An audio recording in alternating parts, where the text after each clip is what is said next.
at Richmond High School. I'm honestly really nervous to be standing here tonight. I never thought I'd have to speak at a school board meeting about something like this. I'm here because I'm scared and I don't know what else to do. When I first found out that a biological boy was using the girls' bathroom, I felt uncomfortable, then I felt anxious, and then embarrassed. And now I mostly just feel fear. That fear is so strong that most days I don't use the bathroom at school anymore. I hold it in all day until I get home. I know that's not healthy. I know it could cause problems like infections, and that scares me too. But I feel like I have no other choice. The office did tell me I could ask for a single stall bathroom pass, but even that is really stressful. I feel nervous walking into the office and asking for it. I feel worried and that people are judging or thinking I'm causing problems. It makes me feel singled out and embarrassed just for wanting privacy. There are also things girls go through physically that boys can't. There are certain times in the month when girls genuinely need to use the bathroom more than often. That is just a part of being female. Having to manage that while also worrying about a boy being in the bathroom is humiliating and stressful in a way that is really hard to explain unless you are a girl. I am 16, I'm a junior, I'm older, and this is still really overwhelming for me. I keep thinking about professional girls in the underclassmen. I've talked to younger girls who are terrified to use the bathroom. Some of them are even getting bullied or made fun of because they feel uncomfortable. That is not fair, and it really hurts to see the school not stepping in to stop that. This is also difficult for me because of my faith. I believe God created man and woman differently and intentionally.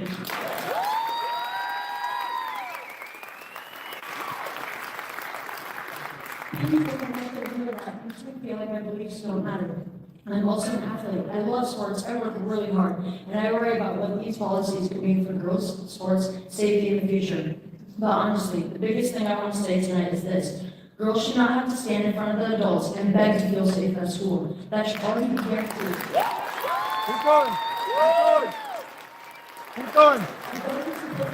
Is not put us in situations where we feel scared, embarrassed, or ignored. I'm asking you, please listen to the girls in this district. Please protect our privacy, our safety, and our dignity, because right now, a lot of us feel like we are being forgotten. Thank you.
Hello, everybody, and welcome to Unleashed with Scarlett Johnson, presented by Moms for Liberty.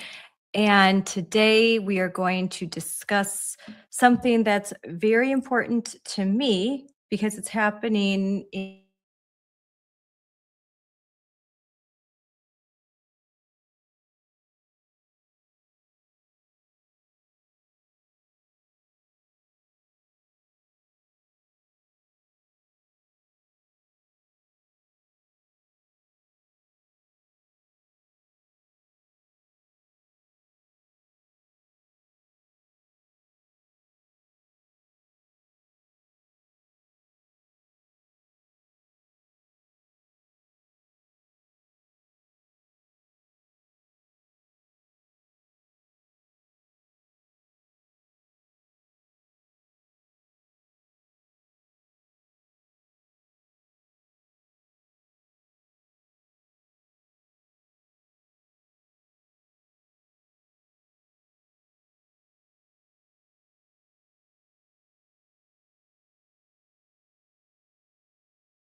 Hello, everybody, and welcome to Unleashed with Scarlett Johnson, presented by Moms for Liberty. And today we are going to discuss something that's very important to me because it's happening in my own state of Wisconsin, but this is happening everywhere. And the title of this show is this the end of girls' bathrooms in the Midwest? Because the policy that I'm going to be discussing, it's not just in Wisconsin, it's all over the Midwest, Indiana, Ohio, Michigan, Minnesota, Illinois. And probably one of the only areas that's not happening in the Midwest is Iowa. And, but it's just insane. It's really insane. And I call this a bathroom policy, but it's not even really a bathroom policy because this board did not have the guts to create a policy. You know why? Because in New Richmond, Wisconsin, a small rural town, they voted over 60% for Trump. This is a school district that came out in droves to reject the Title IX rewrite from President Biden, written by we don't know who, because we know it wasn't by President Biden, as he didn't have the mental capacity to do so.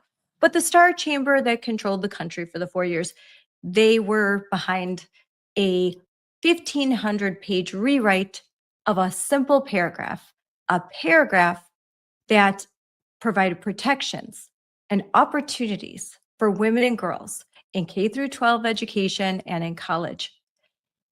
This simple statement that opened the doors for women and girls, something that feminists fought for very hard.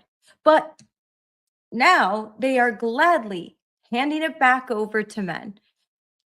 It blows the mind. It really does what's happening right now. But anyway, the lack of a policy on bathrooms, locker rooms, shower rooms. Now we know, headed to the Supreme Court, there are two really big cases about males in sex-separated sports, men invading women's sports. And as I am talking to you now, there are biological males that are winning first place, that are beating girls in California and out west in the most woke areas that they literally they cannot hand over all women and girls opportunities to the men fast enough. They're just like, take some more. Like Hillary Clinton had that guy that's the Congress that now goes by Sarah, and he mansplained to us how he is the perfect representation of a woman. And if you can't accept him as a woman, well, then are you not really a woman? Well, I guess that's what he would say. Insanity, sheer insanity, but I digress. So what's happening in this area of New Richmond, Wisconsin, I want it to get a lot of attention, and not because it's my home state, although obviously I care deeply what's happening here. It's because I want to shine a light on what's happening all throughout the country, even in red areas, even in places that they think I'm safe, I'm okay, we voted the right way, we fought, or maybe they think that the Trump's executive orders, so grateful for them, very appreciative of them, but because there are certain areas that have some case law in place that gives wiggle room to the woke, they are using every opportunity they can to continue this trans insanity. So in New Richmond, there is a non-policy because there is no policy for what the school district is doing. They are allowing biological males into the shower rooms, locker rooms, and changing areas of biological males in middle school and high school. They are doing this because they were able to insert language into board policy in 2022. They inserted language that added gender identity to their non-discrimination policy. And because of that, they claim their hands are tied. Their hands are tied. As a matter of fact, there was a conversation that they had with a couple of young ladies where at the New Richmond High School, I want to find a quote, that they said, hey, I hope this makes sense. I've heard, we don't want to get sued. I've heard it's probably not fun, says an administrator. But if a student makes you uncomfortable, they say to a girl that's complaining about this policy, you can come down here, meaning to the office, and use our bathroom. Or the nurse has a bathroom. We can unlock the bathroom, or the custodian can unlock the bathroom, and at one of our guidance offices. So just come down to the other end of the school, make your way down. You're probably going to be late for class, so we're going to give you a tardy pass. And then we'll unlock, we'll have someone go and unlock the door for you and let you in. And we'll wait for you to come out. And then you can come out, and then, do you see this? This is like a 10-minute, 15-minute process for this girl. And she simply says, this sucks. She said, this sucks. Why do I have to do this? Why do I have to go out of the way to use my bathroom? And they're like, oh, well, we just want everyone to be kind. We just think everyone should be kind to this one boy. Be kind. And our hands are tied. Oh, sorry. Like, I know that you have to carry the burden. That's what they say. I know it's unfair. I know that you have to carry the burden, but you know what? Be kind, be inclusive. Basically, shut up and let this boy have your bathroom. Let him use your locker room and changing room, and you can go to the janitor's closet. Isn't that nice? Oh, isn't that a great compromise? No, the girl's right. It sucks. It's a sucky compromise, and it should not be happening. It absolutely shouldn't, but it's happening.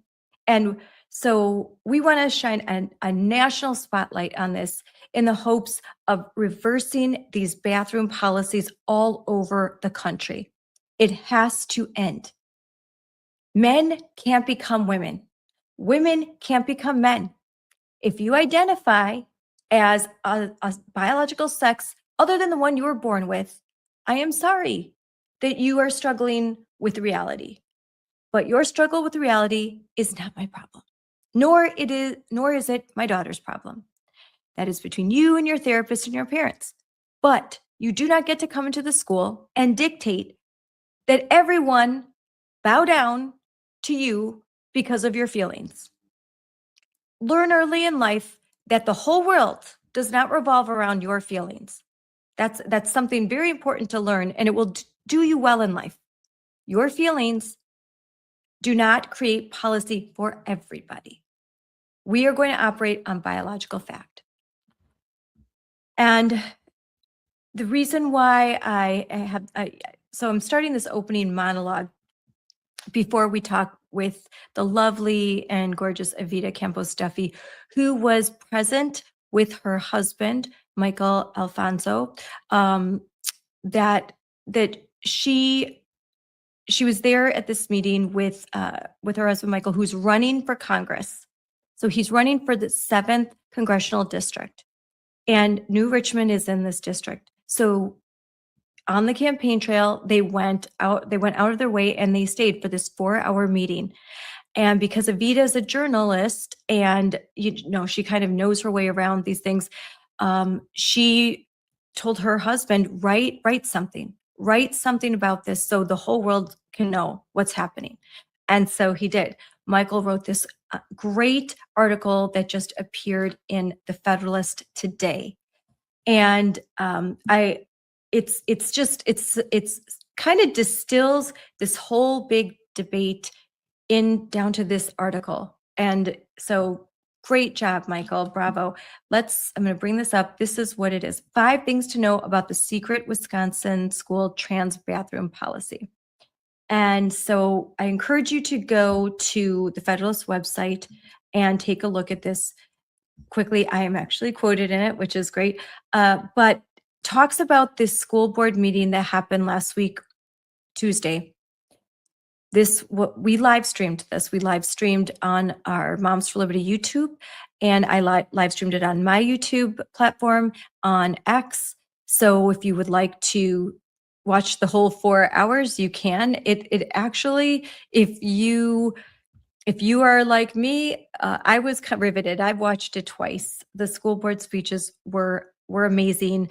Listening to the school board reason, or actually not use reason, to discuss their non-policy of allowing boys into girls' bathrooms was torture. But if you want to know what you're up against, watch it, okay? Because first the lawyer talks for the first hour, and then you see the hours of students and parents and community members rise up and say, this is crazy. You've got to have a different policy. And then you'll see at the end that Christy Whalen, who is running for school board, she comes up at the end real fast. Christy Whalen comes up and she presents a model school board policy on bathrooms, keeping sex-separated bathrooms. And this policy was written by none other than the Wisconsin Institute for Law and Liberty. And my friend Corey Brewer was very instrumental in this. And we're going to talk to her as well briefly. And she's going to kind of get into the details of this policy, which is great. But this model policy, written by a legal team, the lawyers at will have argued before the Supreme Court. They just recently submitted amicus briefs on behalf of their plaintiffs in the 2 Supreme Court decisions regarding males and female sports, and cannot wait. I was in DC as oral arguments were heard on those cases. And I think that we're going to have favorable rulings on there that are going to continue to erode this narrative that it is kind, it is inclusive, it is okay to open up the private spaces of women and girls to men. So, but I don't want to wait till then. And even if we have a favorable ruling from the Supreme Court, there's going to be the argument, well, they didn't mention bathrooms, did they? The woke never sleep. They never stop. So we've got to find solutions to this problem, because these are middle school girls, high school girls that are being affected, and boys, because it can happen the other way. A girl can come into their space and make them feel uncomfortable too. So we need to deal with this. We need to deal with this problem. And so I highly recommend this article in the Federalist. I also wanted to share, just to give you a little bit of insight, I wanted to share one speech. And this is a speech of a dad. And so there's a bunch more that I'm going to post, and we've already posted several speeches of the girls speaking, the teenage girls, and they've gone viral, picked up by Libs of TikTok. Thank you very much. And lots of other friends, and greatly appreciated. But here, this I'm going to be putting on our social media channel, so you get the first look. So let's look. Good evening, everyone. My name is Hector Mejia. I'm a father of 7. I have 4 kids here in the Richmond School District, right? This was brought up to us probably about a week or 2 ago, I guess, when everybody else found out. Me and my family, my kids brought it up to me, and my daughter, she's younger. I have an 8-year-old daughter in the elementary school. As a father, right, I come as a concerned father. But I remember when I was a little bit younger and my kids are ready to come around and say, what would I ever do if something happened to my kid? What would I ever do if a man or somebody did something to one of my kids? I tried to put that away. That thought I don't ever want to think about. I didn't want it lingering. As right now, when we took the 10-minute break, I went to the restroom, right? I go to the restroom myself, you use the restroom real quick. As I go in there, and I'm in the restroom, I use the restroom, the other men are there. I could have just imagined if my daughter was in there and were to see something. How would you feel? If you're in a restroom or your wife or your daughter, somebody's in the restroom and they go see a man go in there and pull out his and do whatever they're doing. Yes, I'm not saying that I'm not talking about no other community. I'm not saying that they're gonna go do something to them. But what if they see a glance of something? This is when we stand up, guys. We can't be pushed over. We can't just let people come over here and say, you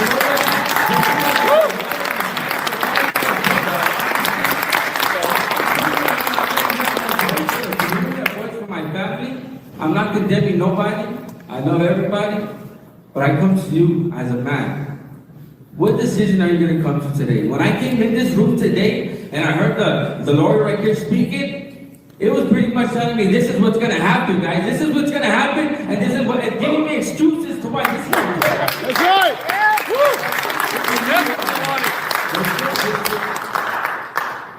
We're going to have to be held accountable for everything we do in this life. Whether it be now or when we're going to make it. And this is where the change comes. What are you going to do? You're going to just stand here and let this happen?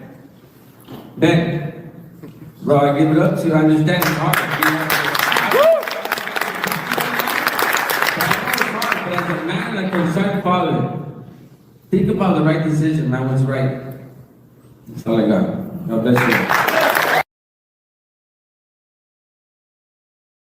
you. Wow. That's amazing. I come to you as a man. We need more dads like that. There were a lot of dads that spoke, but that this is a Hispanic man. And, you know, I thought that the left, you know, don't they, like, we're supposed to elevate the brown voices. And I'm just, but, you know, I'm Puerto Rican. So I guess that doesn't, I guess if you support your, you know, you want to keep your daughter safe, they're not going to elevate. They're not going to elevate his voice because he's not saying the right thing. He's not understanding that in the oppression Olympics, he's got to take a back seat to the kid that identifies as trans. And you don't sacrifice truth for a lie. You just don't do it. And there's a dad that is refusing to sacrifice truth for a lie. There were a lot of other great speeches, and I'm going to be posting more of them. So, you know, keep an eye on, and I'm going to put this, Moms for Liberty on X, at Moms for Liberty. You're going to see some more speeches being posted. So without further ado, let's go into the interview with Evita Campos Alfonso. And she is a bright young lady, mother to be. Her and her husband, I love to see young people getting involved, and especially when they're smart and they know what they're doing and they have a dog in the fight. They have a kid that they want to raise in this community, and they don't want to have to worry that their daughter or son is going to have to deal with some of these issues. So let's bring this up. So let's get started with Unleashed right now.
Hello, everyone. This is Unleashed with Scarlett Johnson, presented by Moms for Liberty, and I'm here today with Evita Duffy Alfonso. I'm so glad that you could join us. Hello, Rosas. I have list stuck on my teeth. Oh no, you're good. Good now. Hopefully, you didn't say it before. So, Evita, you were at a school board meeting in New Richmond, Wisconsin, and I don't think many people across this nation have heard of New Richmond, Wisconsin until recently, when stories about what's happening there have gone viral. And thanks to the moms of Moms for Liberty, we got some tips. And when I found out what was happening there, I was shocked. And Evita, this is now enter Evita and your husband, Michael Alfonso, who is running for Congress in the 7th District. And New Richmond is a part of the 7th District. So you were there at that meeting. So since you have been born and raised in that area, tell us about New Richmond and why the story of boys being allowed in girls' bathroom is such a big deal there. Yeah, so Scarlett, first of all, I want to say thank you to you and to the Moms for Liberty because we would not have heard about this had you guys not been sounding the alarm bells. I had no idea it was happening until I saw your Twitter feed and learned that New Richmond is allowing trans identifying men to invade female bathrooms in their school district, and of course vice versa. And this is really shocking for New Richmond specifically because if you know anything about New Richmond, it's a small community. It's a city of only around 10,000, which is pretty small. And they are middle class, they're working class, they're mostly white, they are mostly traditional. They're part of the 7th District of Wisconsin, which you're right, is where Michael is running for Congress. And the 7th District voted for President Trump by 20 points. So this is a very conservative area, and that includes St. Croix County, which of course New Richmond is a part of. So the transgender bathroom policy is not at all reflective of the actual people who live in New Richmond. And Scarlett, you have been sounding the alarm bells on this for years now, but it's so true that local elections matter because what I discovered last night and what Michael discovered last night is there is a massive disconnect between the values of the regular parents and students at that meeting and then the school board members, as well as the attorney who is counseling the school board members and other members of the school district. So real divide, local elections matter. These actually are partisan elections. I will shout out one member, Ben Engelhardt, who was actually supportive of the parents. Other than Ben, everyone else was extremely cowardly and not in line with the parents. Yes, in the school board meeting, which I was able to air live, it wasn't the greatest video quality, but it's because there were local parents that were using their phone and they were able to put it on their YouTube feed, The New American, and they're so new that they could only allow 200 subscribers to watch. So I was able to mirror that and put it on our Moms for Liberty channels. And that at least allowed people to have some insight into what was happening, those who couldn't attend. And so I was able to watch the whole meeting. And what you saw with Ben, he at first put his first motion after hearing all of the lawyer talk for a long time, and they had an administrator come up and try to explain their policy. He saw the people that were there. This was a packed auditorium, and again, this is a small community, completely packed, and said, let's extend the public comment time for another hour. And there were crickets when he first put out that motion. Finally, at least somebody, one of the other board members, seconded the motion. But that's that's the level of cowardice I saw with this board, that they couldn't seem to decide whether or not they were going to allow the citizens of their community to speak. And in public comment, part of their policy is you can only speak if you are a resident of New Richmond, a tax-paying resident.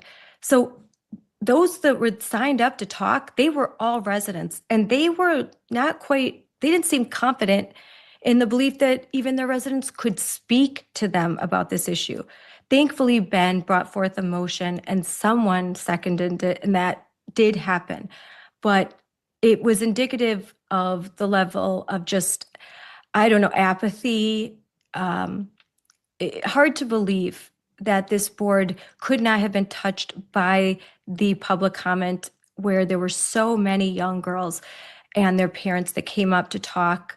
For me, what was very, very touching and kind of just made me extremely upset was to hear about all of the teenage girls and how they felt ignored and forgotten. Well, that, I mean, the same goes for me, Scarlett. And I think it'd be helpful for everybody listening to kind of have a little timeline of what happened at this meeting.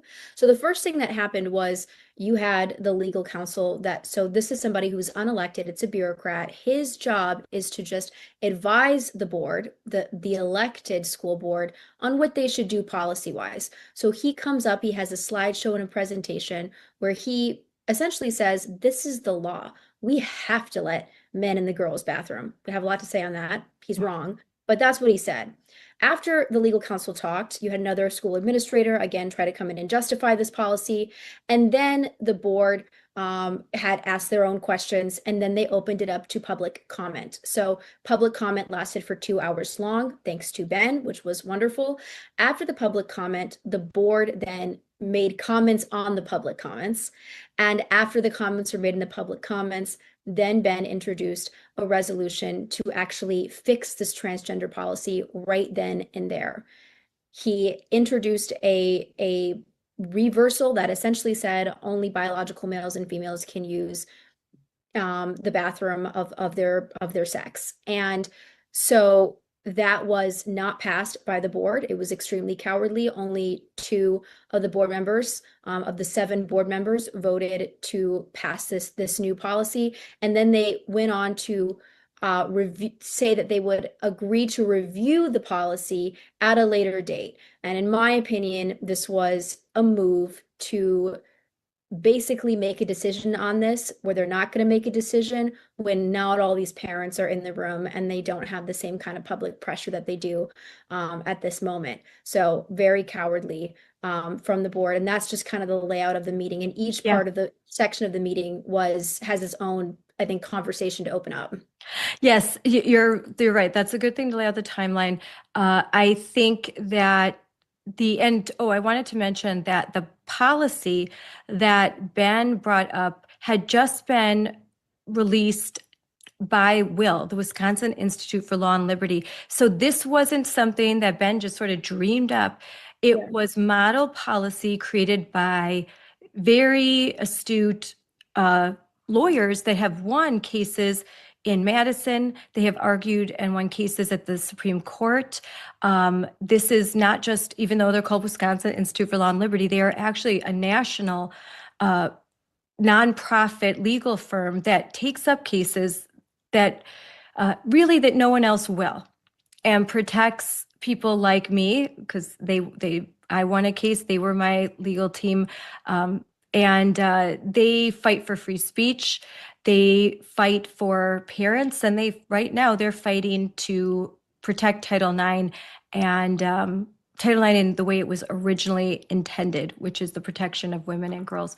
So he had a model policy written by lawyers, and it simply said these spaces are going to be sex segregated. There's going to be women's bathrooms, there's going to be men's bathrooms, boys and girls, that's it.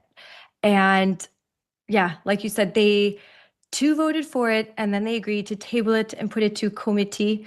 And that's where I think they hope it will just languish and that the residents will move on.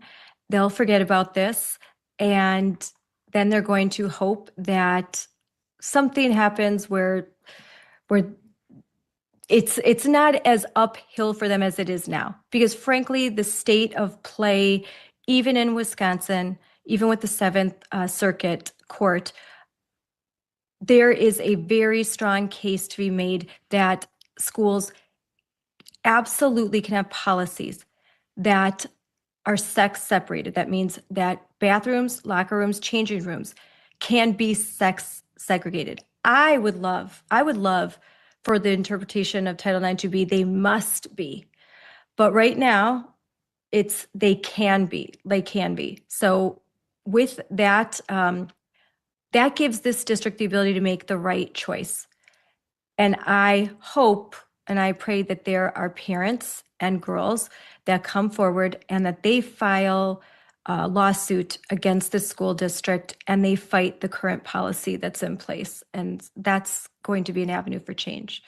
And I hope, Scarlett, that they get rid of the vast majority of these school board members, because when Ben introduced that resolution, that again was very well articulated, well thought out, to have sex separated facilities in the new Richmond school district, the other members of the school board said, "What policy? We haven't read it. What are you talking about?" And Ben had sent them an email with this exact language laid out before the meeting, and they all claimed in public in front of everyone, "Oh, we didn't get the message. We didn't read the email." So two things can be true here. One is that they're extremely lazy and they're not reading their emails, which they should be doing at the members of a school board, especially ahead of the most contentious school board meeting that they're about to ever have, ever, probably in their entire careers as school board members. Or they're lying and they did read it and they just didn't want to vote on it or discuss it or address it because they're cowards. So these members are bad either way. And I know that the intent is to obfuscate and let Ben's policy languish, Scarlett, because of what they said after the parents spoke. So when the parents spoke, it was passionate, it was moving. I mean, that you had personal stories from female students. You had parents and especially fathers, I mean, expressing how it's their job to protect their daughters, and they felt like, I mean, completely blindsided and angry by this policy because it is preventing them from doing their job, which is protecting their little girls. This was very well articulated by the parents. And then after their commentary, you had members of the school board claim that it was the parents who were actually being hateful, that the parents were trying to promote discriminatory policies. So they were turning the table and actually trying to shame the parents for wanting to protect their daughters. So we know already that this is an activist board. We know that this board does not respect the parents, does not respect the safety of girls, and intends on not reversing this policy. Yes, that is 100% true. And actually, to clarify, this New Richmond School Board does not have any policy on bathrooms. So they don't have a policy. They've never adopted a policy. And I think that we all know why they haven't. They know that they could never bring this up, because to adopt a policy, they would have to bring the policy up for reading, read it a first time, read it a second time, pass it, allow for public comment. So they never developed this policy. They say that it was inferred. It was inferred because in 2022, they adopted Neola guidance, where they changed their non-discrimination policy to include gender identity. For those of you who don't understand, Neola is a group, this is how most states operate, if not all. They'll be an organization that writes policy and basically sells it to the school boards. And then they claim that they've got teams of legal experts that are looking over, they're aware of what's going on in the state capitals. And so every year they'll come up with policy and they'll say, now, because of new statutes, because of new case law, here is the way you should change your current school board policies. And in Wisconsin, they gave 3 different options. One school board member told me that it's supposed to be like the more conservative option, the moderate option, and then the woke option. But he said, really, it's less woke, more woke, and super woke.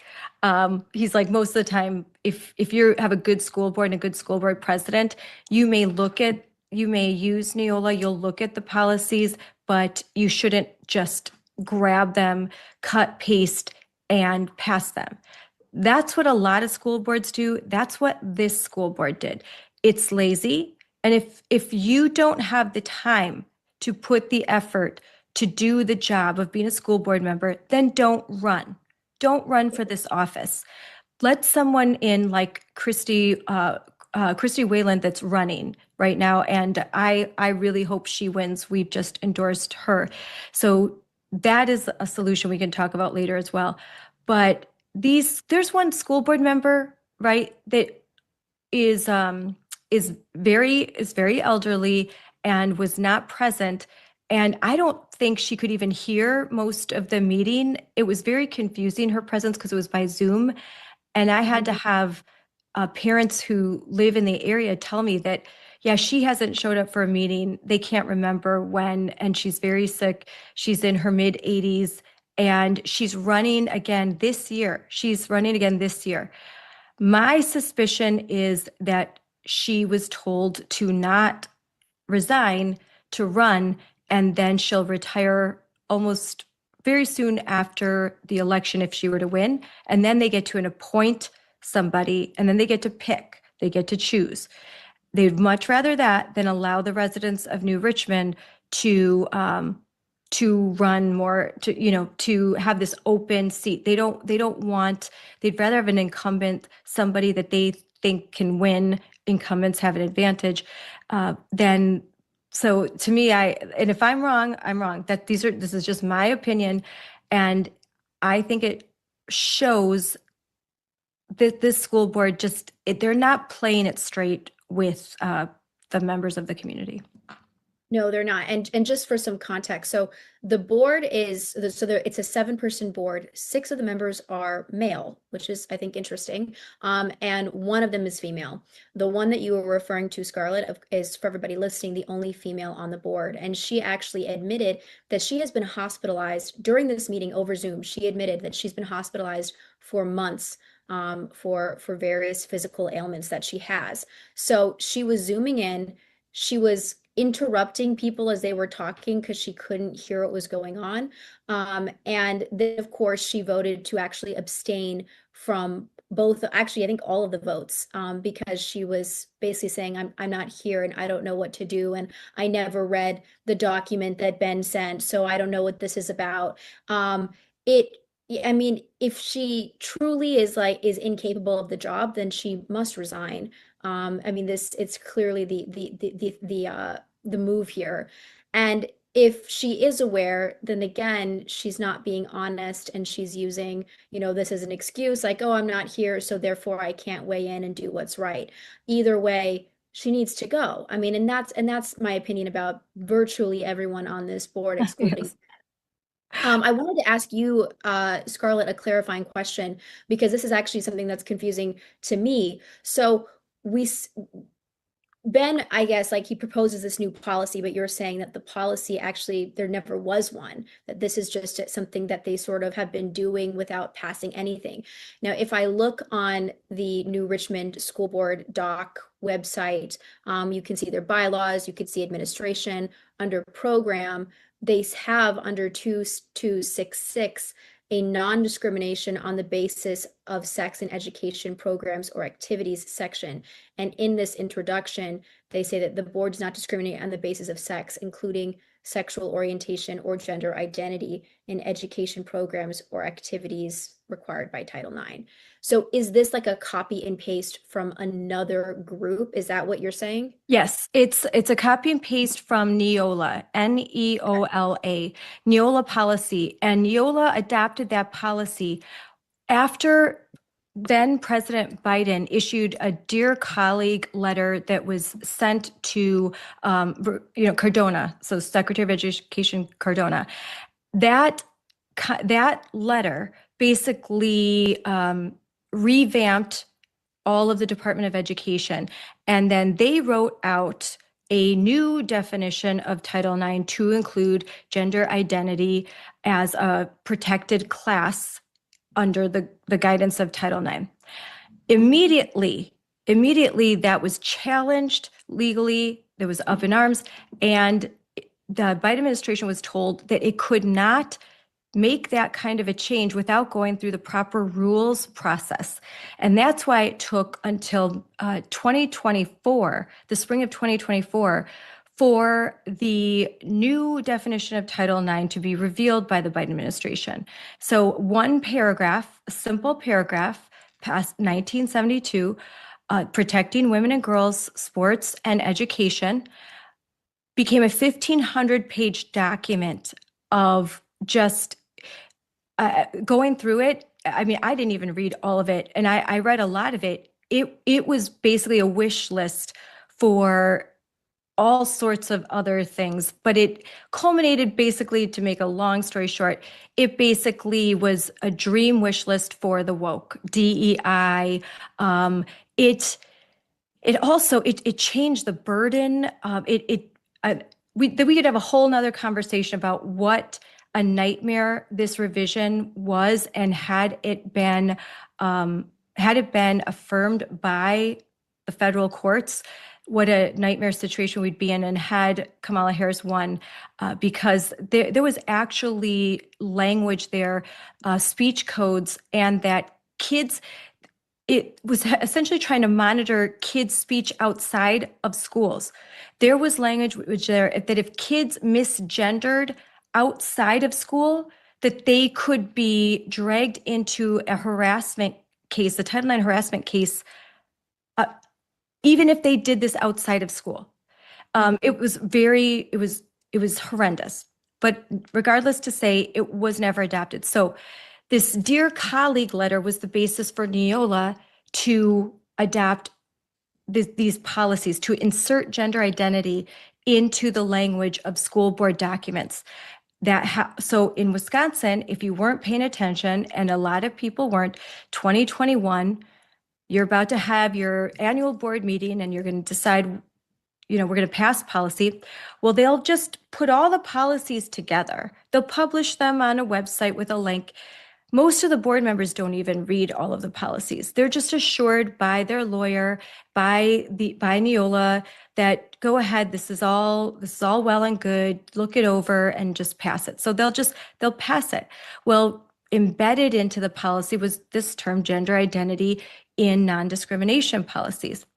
And there was no need to do that, because Biden's redefinition of Title IX never really happened, because the courts interjected immediately. An injunction after injunction was filed. Then in 2024, when this rewrite came through, immediately states, Florida, Tennessee, all these states filed and applied for injunctive relief.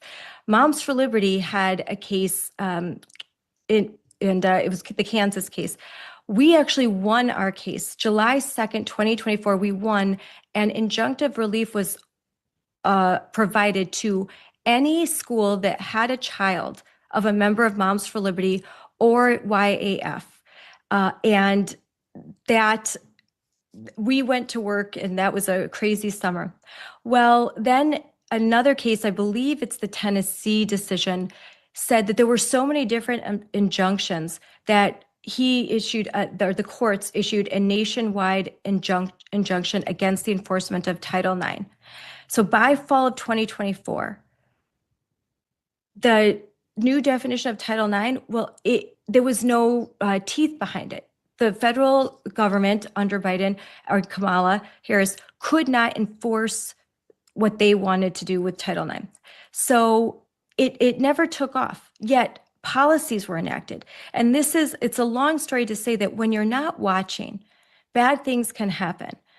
And so the whole basis for what the lawyer was saying for the first hour, that's why I was kind of up in arms the whole time, because I'm like, that's only half true. A lot of things that he said were not quite true or half true.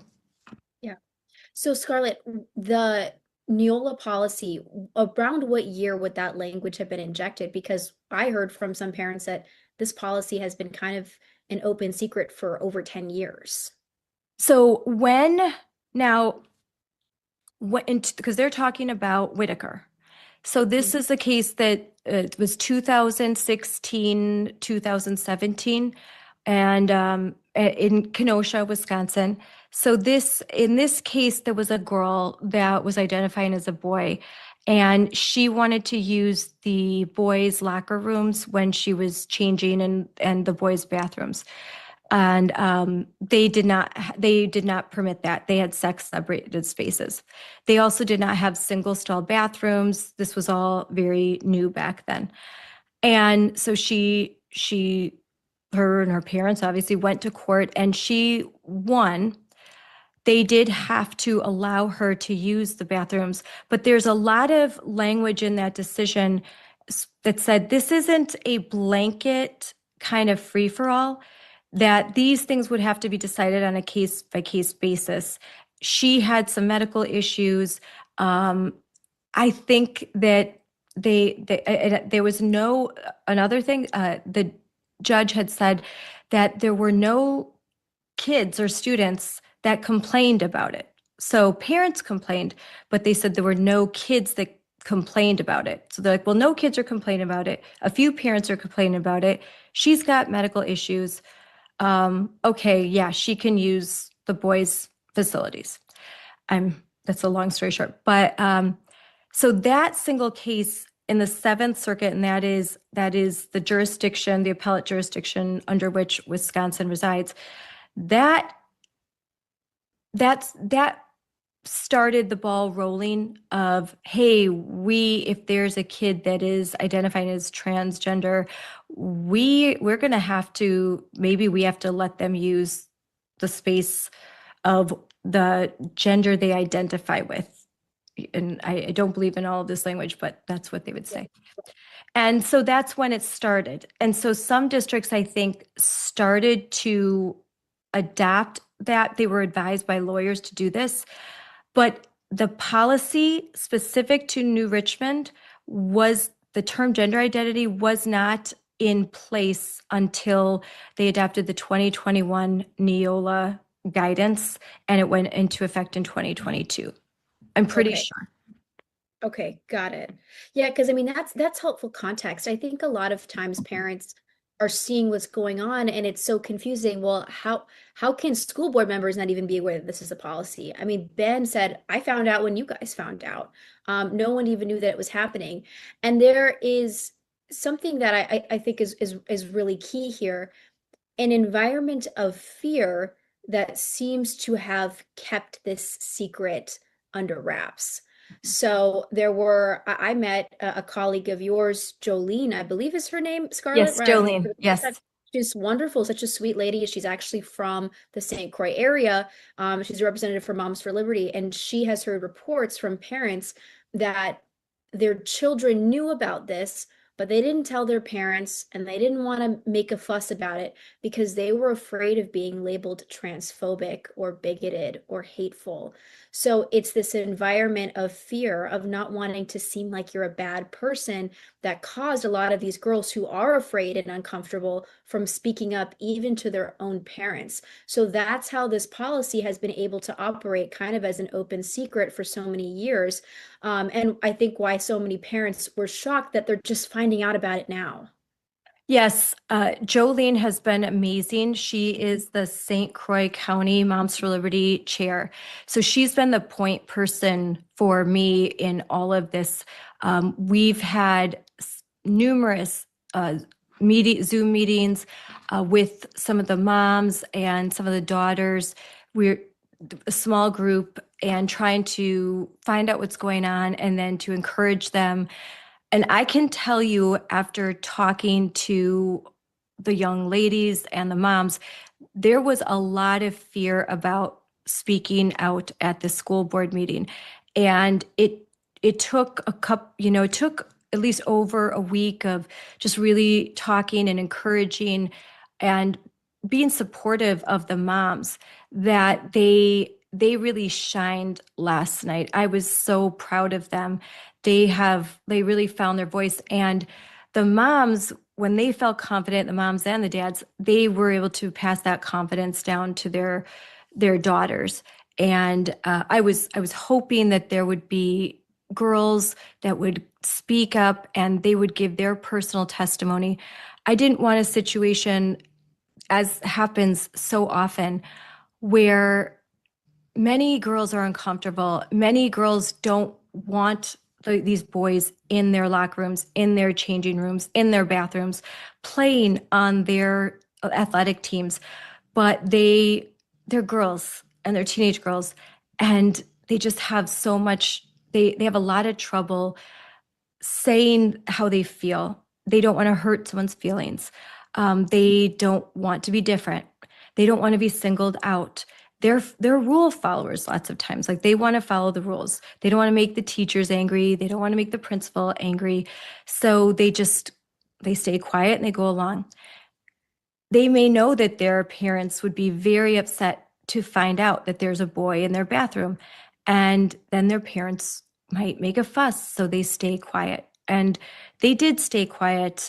They stayed quiet until, look at February. This had been happening since the beginning of the school year.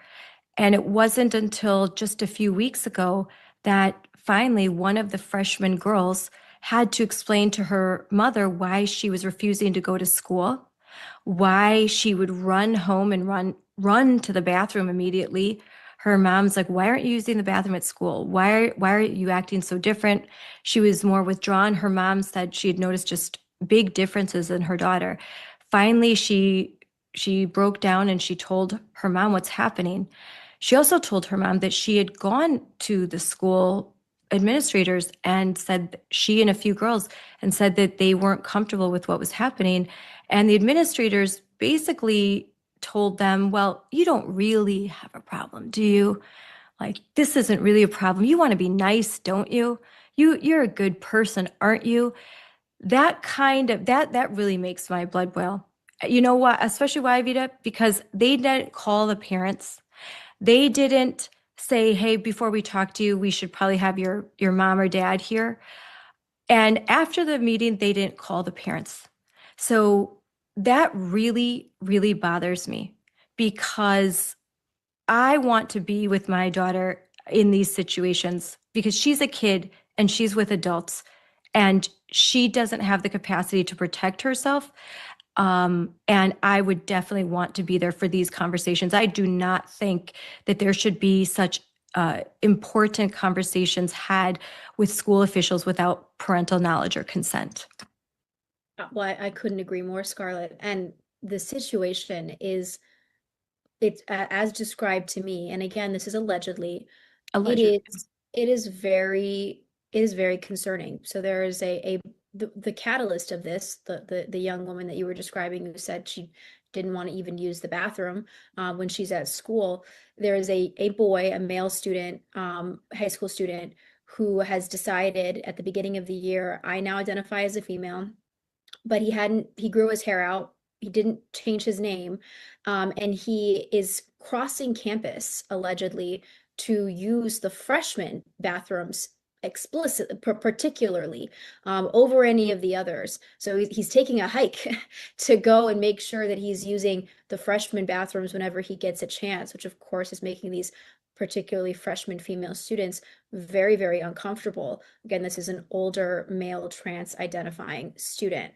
And the response from the school principal has been to parents and students, if your child feels uncomfortable, you can just use one of the single stall restrooms. Now, according to you, Scarlett, there are only 4 single stall restrooms. And not all of them are open. Not all of them are open. Okay, so I mean, you're talking about hundreds of girls for 4 stalls. Not even any of all of them are open, and it's sacrificing the comfort of and the safety of hundreds of female students at New Richmond for the satisfaction of one delusional male trans identifying student. Yes, and The optics are absurd. by not open, I mean they have to go to the office. They have to ask for a pass to use a pass and have these bathrooms opened for them. I mean, so they could be on the other end of the school, and then they have to walk to the office, then they have to announce, "I have to use the bathroom. Can I have a pass?" Well, as you know, that identifies them as one of the kids that's not comfortable using the girls' bathroom. That makes them identifiable. And a lot of the girls, either they're nervous about people knowing that they are one of the kids that's uncomfortable with a boy in the bathroom. They're nervous that they're going to be taunted. They're nervous that they're going to be bullied.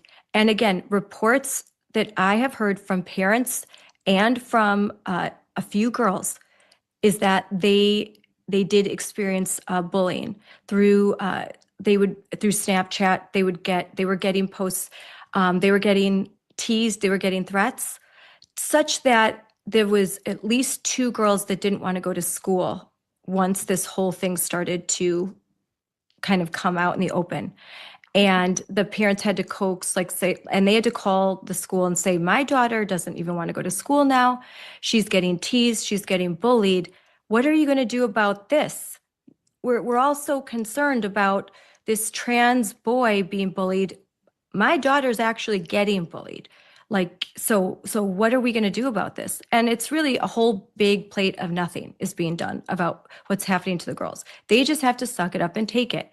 Another girl who's a junior who spoke, and I can say her name, Ella, because she described this experience. She doesn't want to walk that far. She just holds it. And women menstruate, okay? Because men can't get pregnant and men don't have periods, but women do. They menstruate. And so there are times of the month where they need to use the bathroom more.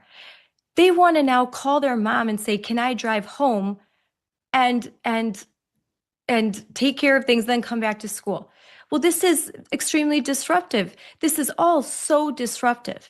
And there's this very easy answer.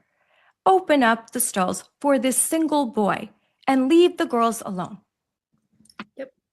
Well, I'm just thinking, like, if you're on your period, you put a tampon in, you're risking toxic shock syndrome. Yes. It's a real medical risk what they're doing. UTIs. Yep, that too. This entire situation is out of control, is not reflective of the people that are there.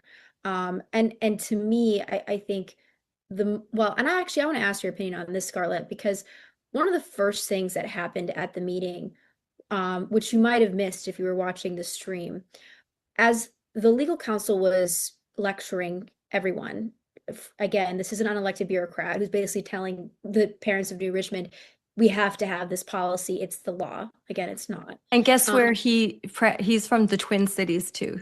Of course he is. Of course he is. Right. So he's lecturing everyone. Parents are getting very frustrated. And a parent in front of me actually stood up and said, that's it. I'm homeschooling. He announced this. He walked out. He never came back. So what is your opinion on parents who are in this situation who feel that the board is going to try and let this language? They're not going to fix the problem. They clearly want this policy. They've spent an entire 4-hour meeting justifying the policy. Do they take their kids out, or do we risk losing all the fighter parents if all the good ones do that? What do you think, Scarlett? We risk losing the fighter parents because it's going to be the upperclassmen girls that are standing up and speaking the most, and that's pretty much what I saw. I think that there are a lot of girls that don't want this policy, but it's going to be upperclassmen that have more courage. They're going to matriculate. They're going to graduate, and their parents are going to be like, fine, I washed my hands of this now. My kids are out. If you have young kids, yeah, you're thinking about homeschooling, or maybe there needs to be a private school option. We need to figure something out. Or there's a private school that's a 20 or 30-minute drive away. I'm willing to do it now. I wasn't before.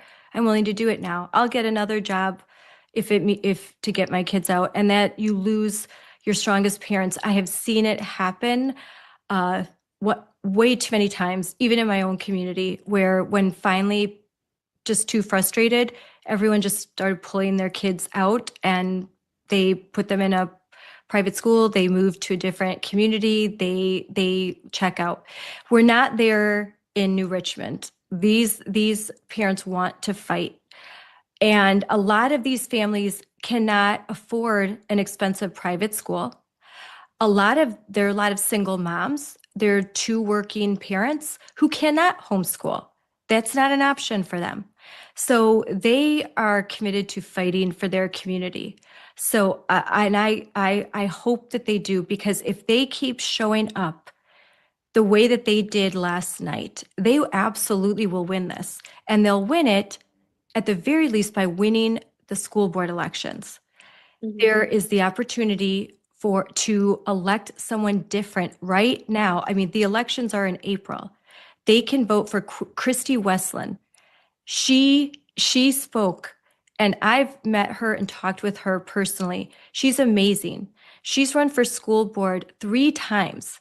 She really knows, she understands Robert's rules. She understands policy. She will sit and recite where the board is violating policy. She really cares about, and so she's not going to be a school board member that's just going to phone it in. She is going to be there. She's going to represent you. She is, and she is fair and open-minded. She will do the right thing. So her winning would be huge. I think it's really sad that the school board member, I think her name, well, I won't name her, but she's more elderly, and I feel bad that she has been held up for many months in a hospital. But she should bow out of this race. She should drop out. They don't want her to, because if she does, Christy Wayland she has a spot on the board. There's 3 seats, 4 people running. And I think it's very unfair to this community that someone who is not capable of performing the functions of a school board member, who is not well, that somebody is telling her you should stay in this race. I don't think that's very compassionate. I don't think it's the right thing to do. I didn't think it was the right thing to do for Joe Biden to remain president when he clearly did not have the capacity to take on that job. And so I think it's very unfortunate, this situation, but it is what it is. And people of that community have a chance to vote. And if I were them and I were voting, I would vote only for Christy Wayland, because it's a winner-take-all system. They're ranked by the number of votes. In Wisconsin, at least this is how it works. They don't run head-to-head elections. So the top vote getters will win those seats. So if you want a more accountable board, if you want boys out of your daughter's bathrooms, you need to vote for Christy and only vote for her. We're hopeful there could be a write-in candidate, but that's a stretch. We've got to go with what we have, and what we have is Christy. And I think they're going to start. I know that I am making plans to come to that area before the election and campaign and do everything that I can to help get her elected. So if you live in this area, support her. And if you don't, and you would like to donate to her campaign, I'll make sure that I add her website to this stream so that you have the ability, give $20 and help the people of this community. So I listened to Christy. I thought she was excellent, super articulate. If you pull up the stream, you want to go to the public comments, she's in there. She did a great job. My question, Scarlett, is if we get Christy and we have Ben, who's also great, they're still in the minority on this board. And I was getting a lot of comments from people saying, can we recall some of these members? Can we forcibly remove them? And even though we don't have somebody else on the ballot, we'll trigger, maybe an emergency election of some kind. I don't know what the rules are on that, but a lot of people are asking, is there a way to just like right now get rid of some of these members? You're asking the expert on this, because I was part of a group that was the first successful recall of school board members in the history of Wisconsin. So we recalled 4 school board members. But I will tell you this, we did not win the election. It was brutal. It was tough. We won the recall, but it takes a lot out of a community. There's a lot of emotion. And at the end of the day, you recall those members, and then there's a special election. So you have, the minute you file recall papers, you have 60 days to collect a certain number of signatures, and there's a formula by which you follow. You get those signatures, they're accepted, reviewed, and once you have the correct signatures and then that's certified, then the recall is over. You won the recall, but now the special election, they get, there's another 30 to 60 days, and which you have to run a campaign. Enter the money of school boards, of teachers unions, and there will be a lot, and we don't have a lot. They will go, I'll tell you, there was 4 of us. They went after everything. They cut your family, your history, everything you've ever done. They bring it up. They will do everything to crush and demoralize you. They have a lot of money. It's hard. So my advice would be that is a tool in the toolkit. That would be last resort. You win this election, have Christie on. That's 2, if you have 2 strong conservative, smart people, they together can start to expose what's happening. They can, if it's only those 2 votes, you might be able to win, maybe win somebody over whoever it is that seconded Ben's motion. Maybe you can win somebody, and then you have 3. Then the next year, there's another election, and I believe there's at least 2 or 3 seats up. That's where you get control of the board. You take the whole year where it's Christie and Ben, and you just keep plugging away, trying to do whatever you can do.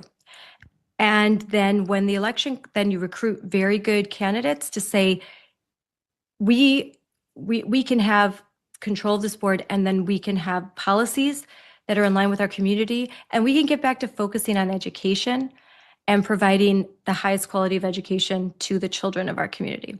So that would be, to me, I would go the long route.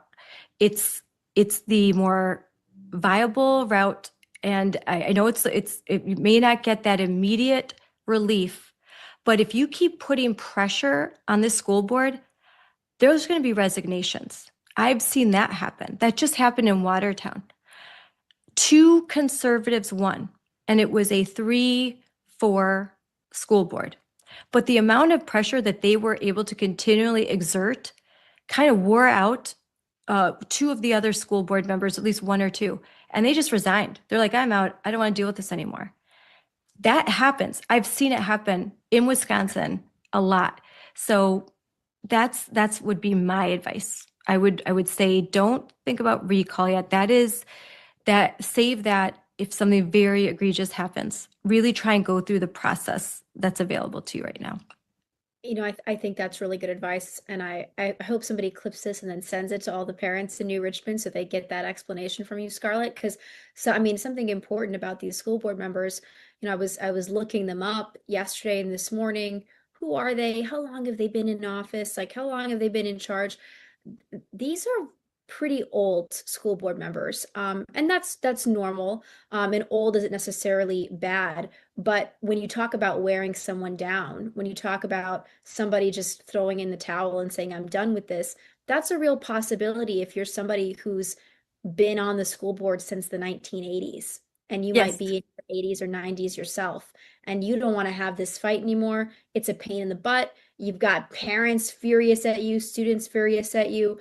So other than, I think, actually Ben and 1 other member of the school board, most of them are very elderly, and they've been in and out of the school board for years, like years and years Yes. and years. So that's important context for parents to know. These aren't like young 20-year-old radical left-wing activists. These are people that I think you can probably break down, do the right thing, or get out of the way. Yes, and always we say joyful warrior respectfully, but Yep. persistently, because Yes. there's joyful warrior. Warrior is the key word, that you're a warrior. There's a lot of things that I don't like about woke tactics and woke policy, but their persistence, you have to give the devil its due. They are persistent. We Yes. need to be equally persistent. We need to, when we lose, not stay on the ground, not take our toys and go home. We need to keep fighting and keep coming back, keep saying, I'm not going anywhere. You're not getting rid of me that easy. Just the act of just persistently showing up and talking and speaking and making them explain, make them do work for this seat. They're used to coasting. They're used to getting, oh, here's some Neola policy, here we go. Or they'll talk to a lawyer, like they do whatever they're told. They don't even know how to do, they can't think independently for themselves. It was apparent to me when they're looking around like, can we adopt a policy? I don't think they even have a firm grasp of Robert's rules. They don't understand board policy. They just have been phoning it in so long. They are so out of step. And if you don't, with that, the next generation that's coming after them, they will be young. They will be very woke, and they will know how to manipulate the system such that you won't recognize your community anymore.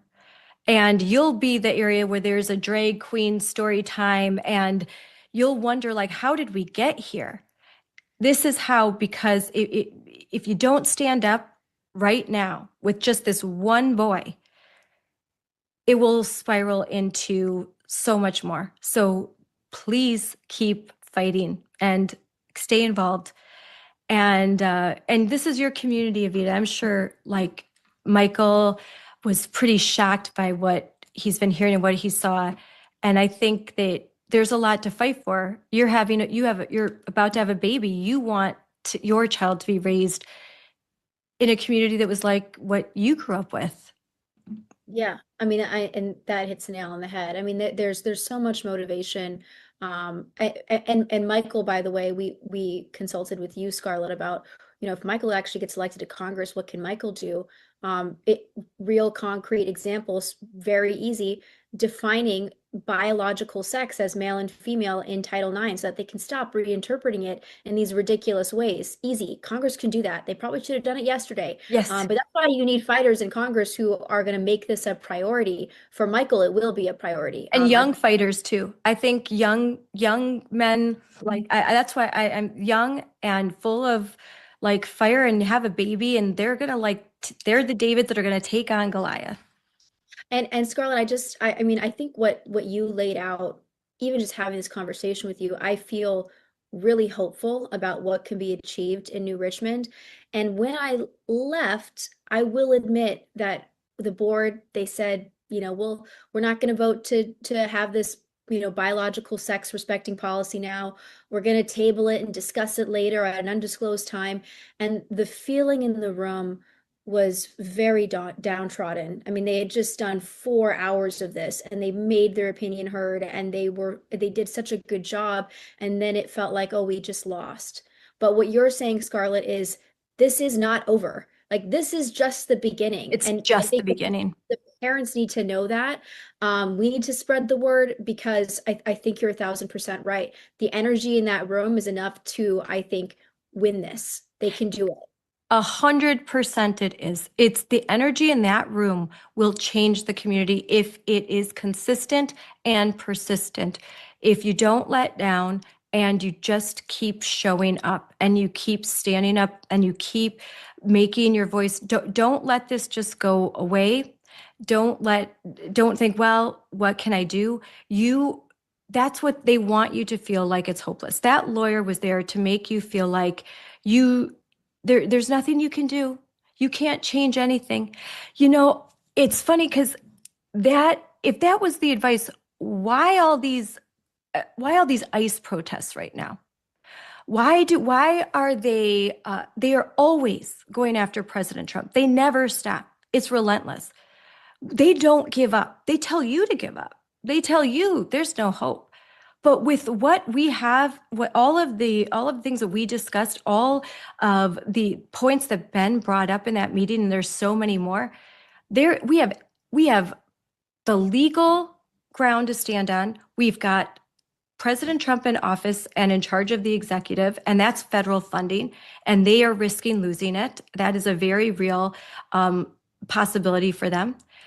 We have so much, the wind at our backs, but we're being convinced that that's not true. We're being convinced that we're hanging over a cliff, and that's optics. They're very good at that. They're very good at manipulating, using propaganda and optics they're fooling these teenage girls into believing that everyone hates them if they don't want a boy in their bathroom.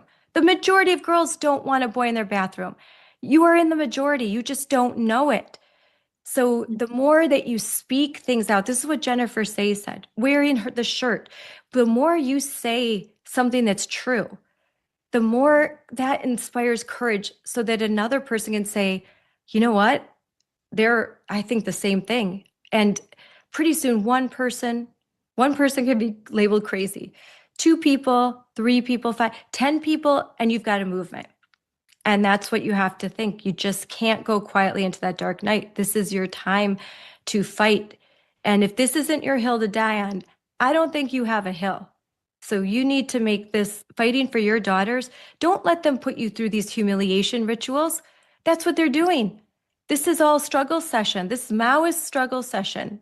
And you survived it. And you'll survive more. That's all you have to do. You survive it and you keep fighting, and that's how you win.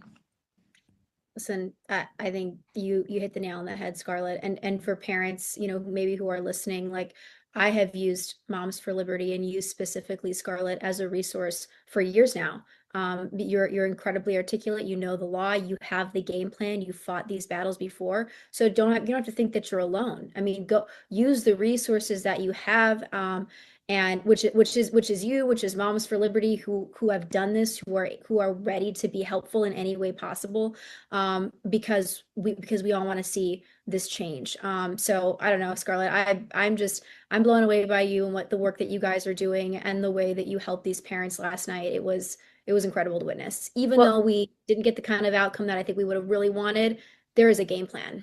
Well, this is the outcome did not surprise me at all. I prepared the parents I worked with for this. I said they actually texted me afterwards and they said, this is exactly what you said would happen. So what did surprise me was the level of engagement and the number of girls that spoke up and the number of parents. That was a very pleasant surprise. So this is just the beginning. And I appreciate that you were there with Michael. And there was a representative for Tom Tiffany there, and there were representatives for other elected representatives in that community, but they are in session in Madison, just the way Tom Tiffany is in session in DC. But they sent representatives, they put out statements. You are not alone. You have the ear of your local elected representatives who care very deeply about this, and they are talking about it online in social media. So you're getting the attention of the whole country right now.